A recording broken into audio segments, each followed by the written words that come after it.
So here's what it looks like. When our desires are rightly ordered, the supremacy of Christ overall, and my legitimate longings for love, for adventure, for affirmation, for success, all of these things are subordinated to him. Make sense? So what's the result there? I will be obedient to Christ and his call on my life. And so that sounds like this. I will do whatever he calls me to do, even if my longings are not fulfilled. And by the way, don't believe that there's a promise that every longing you get fulfilled in this life, because it's not true. We don't get everything we want. That's true. We just don't. In heaven, yes, but not now. Now, if this isn't where you go, here's where you go. Next one. When our desires are not rightly ordered, what does that look like? Well, my ruling passion is supreme. And what comes under that is Jesus. And so then it's conditional obedience to Christ. And what that sounds like is, I'll do whatever he calls me to do as long as he fulfills my longings. You see? And that's inverted. Augustine and others would say that's inverted, and the proper thing to do is to say, Christ is supreme, and I enjoy the blessings God gives me, just like I enjoy the sunbeam from the sun, but I trace the sunbeam to the sun. The sun is the source, right? I can eat lobster, but that doesn't become my ruling passion. And I can seek affirmation, but that doesn't become my ruling passion. I can seek success, but that doesn't become my ruling passion because I'm willing to give anything up and everything up for the sake of him being fully Lord in my heart and life. Now, how do we do this?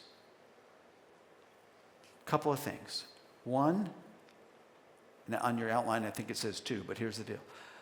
Identify and confess our ruling passion. You can't repent of that which you're not aware. I hope that most of you have become somewhat aware of what your ruling passion is. It takes honest reflection and prayer and confession. Lord, help me see it, help me identify it, and then help me repent. Now, in the handout that you have on your notes, I have 4 questions that help you identify your ruling passion. In my book, I have about 13 or 14 questions that help you develop the narrative of your story so that you can see where your ruling passions play out in every area of your life. And that way you get an arc of your story and you see the narrative of your story of your life. If you're an older person, it takes a little longer than if you're a younger person. I've done this seminar for high school students who come to me and say, this saved me from a world of trouble when they've come to me years later. Older people, you have to go back sometimes and figure out what happened in your life. But the point is, you have to identify and confess the ruling passion. Thirdly, we have to ask God to heal our ruling passions and redeem us from the painful past that have happened in our past that gave us the ruling passion to begin with. So my friend, who's the cop, has to reckon with the abuse that she suffered, out of which a understandable ruling passion arose, but yet she has to be healed and walk with God through that and see the past through the eyes of God's sovereignty and his working in her life. Does that make sense? So that takes a lot of work. It takes a whole lot of courage to say, I want to be healed from this, and this is where my ruling passions came. We're not healed by ignoring or pretending they're not there. And fourth, we have to walk in the truth of who God is and who he says I am.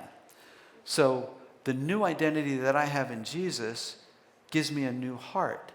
And so I'm not going to be ruled by my vows and my ruling passions, but I want to be ruled by the lordship and preeminence of Christ. So as we wrap up, my challenge to you, my hope for you, is that you discover and come to terms with some of the ultimate commitments in your own heart and life, and allow God to make a shift in your heart so that your ultimate commitments are transformed by the power of Christ. Now, you can't do this alone. Only God can give us heart transplants. And that's the beautiful news, because he is the great physician, is he not, who can give us a heart transplant.